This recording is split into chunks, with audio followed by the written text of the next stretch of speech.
ಓಂ ನಮೋ ನಾರಾಯಣ. ಓಂ ನಮೋ ನಾರಾಯಣ. ಓಂ ನಮೋ ನಾರಾಯಣ. ಈಗ ನಾನು ಏನು ಹೇಳಕ್ಕೆ ಬಂದಿದ್ದೀನಿ ಅಂದರೆ, ಈಗ ಒಂದು ಸುದ್ದಿ ಇದೆ. ಯಾವುದು? ಸಿದ್ದರಾಮಯ್ಯವ್ರ ಸುದ್ದಿ. ಸಿದ್ದರಾಮಯ್ಯವರು ಡೆಲ್ಲಿಗೆ ಹೋಗಿದ್ದಾರಂತೆ. ಏನಕ್ಕೆ? CWCSS ಮೀಟಿಂಗ್ ಇದೆಯಂತೆ. ಮತ್ತು ಪಕ್ಷದ ಪ್ರಮುಖ ನಾಯಕರೆಲ್ಲರೂ ಕೂತ್ಕೊಂಡು ಒಂದು ಚಾ ಟೀ ಪಾರ್ಟಿ ನೆರವೇರಿಸಿದ್ದಾರೆ. ಮತ್ತು ಯಾರು? ನಮ್ಮ ರಾಹುಲ್ ಗಾಂಧಿಯವರು ಆ ಸಭೆಗೆ CM ಹೋಗಿದ್ದಾರೆ.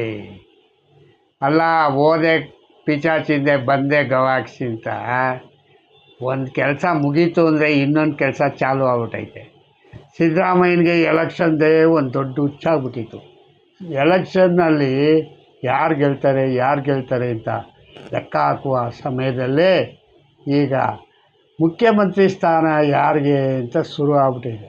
ಮುಖ್ಯಮಂತ್ರಿ ಯಾರಿಗೆ ಕೊಡ್ತಾರೆ ಈಗ? ಅದಕ್ಕೆ ಡೆಲ್ಲಿಗೆ ಹೋಗಿರೋದ?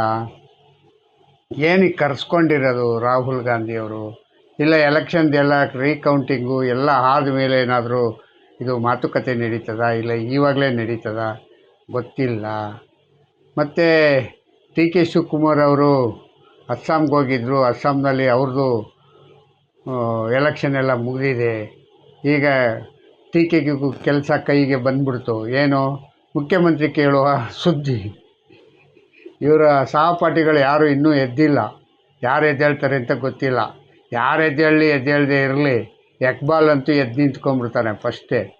ಇಕ್ಬಾಲು ಏನು ಹೇಳ್ತಾರೆ? ಒಂದೇ ಮಾತು, ನಮ್ಮ DKನೇ ಇಷ್ಟನೇ ತಾರೀಕಿಗೆ ಆಗ್ತಾರೆ ಕರಾರುವಕ್ಕಾಗಿ ಹಿಂಗಂತ ಹೇಳ್ತಾರೆ. ಎಷ್ಟು ಕರಾರುವಕ್ಕೆ ಡೇಟ್ ಹೇಳಾಗೋಯ್ತ ಪಾಪ. ಅವ್ರ ಆಸೆ ಏನೋ ಗೊತ್ತಿಲ್ಲ, ಯಾರ್ದು? ಇಕ್ಬಾಲ್ ಅವ್ರದ್ದು. ಆದರೆ DK ಶಿವಕುಮಾರ್ಗಂತೂ ಆಸೆ ಇಲ್ಲದಿದ್ದಂಗೆ ಎಲ್ಲ ನಾನೇ ಮಾಡ್ಕೊತೀನಿ ಅಂತ ಹೇಳ್ತಾರೆ. ಹೆಂಗ್ರಿ ಆಗತ್ತೆ ಇದು? DK ಶಿವಕುಮಾರ್ ಅವರೇ, ಹೆಂಗಾಗತ್ತೆ ಇದು ನಿಮಗೆ? ಈಗ ಇನ್ನೊಂದೇನಪ್ಪ ವಿಷಯ ಹಂಗಂದರೆ, ದಾವಣಗೆರೆ ದಕ್ಷಿಣ ಕ್ಷೇತ್ರದ್ದು ಮತ್ತು ಬಾಗಲಕೋಟೆ ಎಲೆಕ್ಷನ್ ಮುಗಿದೋಯ್ತು. ಬಾಗಲಕೋಟೆದೇನು ಸುದ್ದಿ ಇಲ್ಲ ಅಷ್ಟು.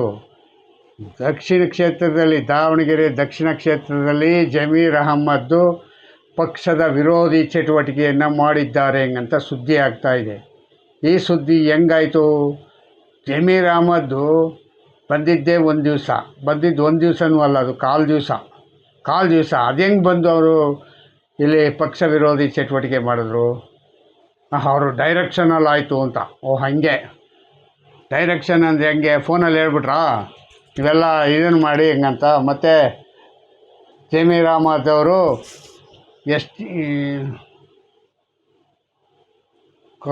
ಇದು ಯಾರು? ವಿರೋಧ ಪಕ್ಷದಲ್ಲಿರ್ತಕ್ಕಂಥ ವಿರೋಧ ಪಕ್ಷ ಯಾರು ಪಕ್ಷೇತರ ಅಭ್ಯರ್ಥಿಗಳು 21 ಜನಕ್ಕೂ ದುಡ್ಡು ಕೊಟ್ಟವ್ರಂತೆ. ಯಾರು ಮನೆಗೆ ಕಾಯುವಾಗ 21 ಜನಕ್ಕೂ ಅದೆಷ್ಟೆಷ್ಟು ಲಕ್ಷ ಕೊಟ್ಟರು, ಇಲ್ಲ ಕೋಟಿ ಕೊಟ್ರಪ್ಪ? ಏನು ಕೊಡಲ್ಲ ಅಂತೇನೂ ಇಲ್ಲ ಪಾಪ. ಬೇಕಾದ್ರೆ ಎಲ್ಲರಿಗೂ ಒಂದೊಂದು ಲಕ್ಷ ಕೊಟ್ಬಿಡ್ತಾರೆ, ಅದೇನು ದೊಡ್ಡ ವಿಷಯ ಅಲ್ಲ. ಆದರೆ ಎಲೆಕ್ಷನಲ್ಲಿ ಗೆಲ್ಲುವಷ್ಟು ದುಡ್ಡಂತೂ ಕೊಡೋಕ್ಕಾಗಲ್ಲ. ಯಾಕೆ ಕೊಡೋಕ್ಕಾಗಲ್ಲ ಹಂಗಂತಂದರೆ, ಅವರ ಸ್ವಂತ ವರ್ಚಸ್ಸಲ್ಲಿ ಗೆದ್ದರೆ ಗೆಲ್ಲಿ, ಇಲ್ಲ ಅಂದರೆ ಬಿಡಲಿ, ನಾನೇನು ಕೆಲಸ ಮಾಡಬೇಕು ಅದನ್ನು ಮಾಡೋಣ ಹಂಗಂತ ಮಾಡಿರ್ಬೋದು. ಒಂದು ವೇಳೆ ಪಾಕೆಟ್ ಮನಿಯಾಗಿ ಕಾಸು ಕೊಟ್ಟಿರ್ಬೋದು. ಅದೇನು ದೊಡ್ಡ ವಿಷಯ ಏನಲ್ಲ. ಜಮೀರ್ ಅಹಮ್ಮದ್ಗೆ ಅದು ತಪ್ಪು ಅನ್ಸೋದು ಇಲ್ಲ. ಹೇಳೋರು ಹೇಳ್ಕೊಳ್ಳಿ, ನಾವು ಮಾಡೋದು ಮಾಡ್ತೀನಿ, ನಂದು ದಾನ ಧರ್ಮ ಅಂದ್ಕೊಂಡು ಮಾಡ್ತಾಯಿರ್ತಾರೆ. ಹೀಗಾಗಿ ಇವರು ಪಕ್ಷದ ಚಟುವಟಿಕೆಗೆ ಹೆಂಗೆ ಮಾಡಿದ್ರು? ಇದು ಸುರ್ಜೇವಾಲಾ ಅವ್ರಿಗೂ ಇಲ್ಲ KC ವೇಣುಗೋಪಾಲ್ಗೆ ಇದು ಸುದ್ದಿ ಬಂದಿದೆ. ಅಲ್ಲಿ ಸುರ್ಜೇವಾಲನ ಕಡೆಯಿಂದ ಕಂಪ್ಲೇಂಟ್ ಕೊಟ್ಟು ಯಾರಿಗೆ? ರಾಹುಲ್ ಗಾಂಧಿ ಅವ್ರಿಗೆ ಕಂಪ್ಲೇಂಟ್ ಮಾಡಿದ್ದಾರೆ. ಇದು ಯಾವ ರೀತಿ ಕಂಪ್ಲೇಂಟು ಅಂತ ನಂಗೆ ಇನ್ನೂ ಅರ್ಥ ಆಗಲಿಲ್ಲ. ಯಾಕೆಂದರೆ ದಾವಣಗೆರೆಗೆ ಪಾಪ ಬಂದಿದ್ದರೆ ಜಮೀರ್ ಅಹಮ್ಮದ್, ಹೌದು ಜಮೀರ್ ಅಹಮ್ಮದ್ ಬಂದಿದ್ದ, ಏನೋ ಮಾತುಕತೆ ಮಾಡ್ದ, ಹಂಗೆ ಹಿಂಗೆ ಅಂತೆಲ್ಲ ಹೇಳ್ಬೋದು. ಬಂದ ಎಸ್ ಮಲ್ಲಿಕಾರ್ಜುನ ಅವ್ರ ಮನೇಲಿ ಊಟ ಮಾಡ್ದ, ಬಾಯಿ ಹೇಳಿ ಜಾಯ್ ಅಂದ್ಬಿಟ್ಟು ಹೋದ. ಅವರು ಹೊರಗಡೆ ಬಂದು ಎಲ್ಲೂ ಕ್ಷೇತ್ರದಲ್ಲಿ ಓಡಾಡೂ ಇಲ್ಲ, ಏನೂ ಇಲ್ಲ. ಪಕ್ಷ ವಿರೋಧಿ ಚಟುವಟಿಕೆ ಹೆಂಗೆ ಇದು ಕಂಡುಹಿಡ್ಕೋತಾರೆ ಅಂತ ನಂಗೆ ಗೊತ್ತಾಗಿಲ್ಲ. ಅರ್ಥ ಆಯ್ತಾ? ಮತ್ತು ಇನ್ನೊಂದೇನಪ್ಪ ಹಂಗಂತಂದರೆ, ಪಕ್ಷಕ್ಕೆ ದುಡಿಯೋಂಥವ್ರು ಎಷ್ಟೇ ದುಡಿದ್ರೂ ಅವ್ನು ದುಡ್ದ ಅಂತ ಮಾತ್ರ ಹೇಳಲ್ಲ. ಈ ಥರ ಸಣ್ಣ ಪುಟ್ಟ ವಿಷಯಗಳು ಮಾತ್ರ ಇಮ್ಮಿಡಿಯೇಟಾಗಿ ಎತ್ತಿ ಹೇಳಿ ಎಲ್ಲರ ಮಾನ ಮರ್ಯಾದೆನೂ ಹರಾಜು ಹಾಕೋದ್ರಲ್ಲಿ ಕಾಂಗ್ರೆಸ್ ಪಾರ್ಟಿ ನಿಸ್ಸೀಮರು. ಕಾಂಗ್ರೆಸ್ ಪಾರ್ಟಿ ನಿಸ್ಸೀಮರು. ಅಲ್ಲೆಲ್ಲ ಕ್ಷೇತ್ರವಾರು ಎಲ್ಲರೂ ಬಿ ಜೆ ಪಿ ಗೆಲ್ಲುತ್ತೆ ಹೆಂಗಂತ ಹೇಳಿದ್ರೆ ಇವರು ಇಲ್ಲಿ ಕೂತ್ಕೊಂಡು ಎಸ್ ಮಲ್ಲಿಕಾರ್ಜುನ್ ಮಗನೇ ಗೆಲ್ಲೋದು ಅಂತ ಹೇಳ್ತಾ ಇದ್ದಾರೆ. ಇದು ಹೆಂಗೆ? ಎಷ್ಟು ಜನ ಮತದಾನ ಮಾಡಿದ್ರು, ಎಷ್ಟು ಸಾವಿರ ಜನ ಇವ್ರಿಗೆ ದುಡ್ಡು ಇಸ್ಕೊಂಡು ಓಟ್ ಹಾಕಿದ್ರು? ಅರ್ಥ ಆಯ್ತಾ? ಹೆಂಗಾಯ್ತು ಅಂತಲೇ ಗೊತ್ತಾಗ್ತಾಯಿಲ್ಲ. ಇದು ಕಾಂಗ್ರೆಸ್ನವ್ರು ಮೊದಲಿಂದನೂ ಇದೇ ಸುದ್ದಿನೇ ಬಿಡ್ರಿ. ಅವ್ರು ಸೋಲ್ತಾ ಇದ್ರು ನಾನು ಸೋಲ್ತಿರ್ತಿದ್ದೀನಿ ಅಂತ ಹೇಳ್ಕೊಳಲ್ಲ. ಆದರೆ ಓಕೆ, ಆದರೆ ಅಷ್ಟೊಂದು ಟೂ ಮಚ್ಚಾಗಿ ಒಂದು ಸಾರ್ವಜನಿಕವಾಗಿ ಎಲ್ಲ ಜನರು, ಲಕ್ಷಾಂತರ ಕಾರ್ಯಕರ್ತರು, ಲಕ್ಷಾಂತರ ಜನ ಪತ್ರಕರ್ತರು ಎಲ್ಲರೂ ಓಡಾಡಿ ಮಾಡ್ತಕ್ಕಂಥ ವಿಷಯದಲ್ಲಿ ಅದನ್ನು ಒಂಥರ ಸಿಲ್ಲಿಯಾಗಿ ಹೇಳ್ತಾರಲ್ಲ, ಅದು ನನಗೆ ಸರಿ ಅನ್ನಿಸ್ಲಿಲ್ಲ. ಕೊನೆ ಪಕ್ಷ ಏನೋ ಎಲೆಕ್ಷನ್ ಇದೆಲ್ಲ ಆಗಲಿ, ಕೌಂಟಿಂಗ್ ದಿನ ಹೇಳೋಣ ಅಂತಂದ್ರೂ ಪರವಾಗಿಲ್ಲ.